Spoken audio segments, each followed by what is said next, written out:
পা জোরেই গেছে, পা জোরেই গেছে, এবার ঠালবে।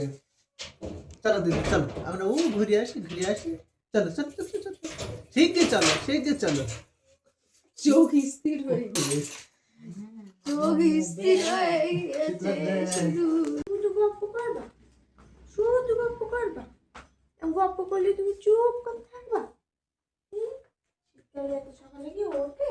তবে চাটা করে না ঘরে এসেছিলাম খাবো বলে, ওটা আমি কিছুক্ষণ আগে ওকে ঘুম পাড়িয়ে রেখে গেল, এসে দেখি উঠে গেছে।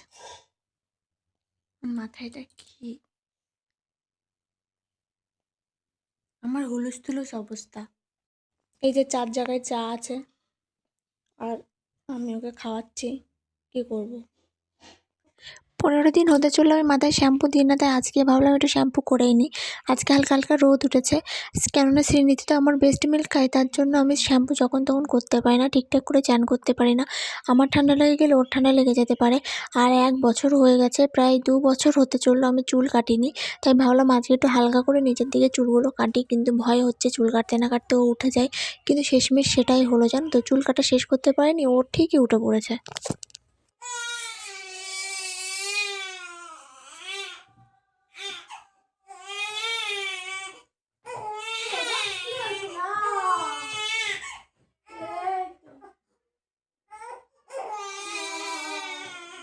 দিনগুলো এখন আমার এইভাবেই যাচ্ছে। তারপর তোমরা বলো, তোমরা যারা নতুন মা, তোমাদের কী অবস্থা? তোমাদের দিনগুলো এমন যাচ্ছে তো? তো বাই বাই সবাইকে, দেখা হবে পরবর্তী কোনো ব্লগ ভিডিও। আর আমার ভিডিওগুলো ভালো লাগলে প্লিজ লাইক কমেন্ট শেয়ার একটা সাবস্ক্রাইব করতে ভুলো না। তো সবাইকে টাটা, বাই বাই।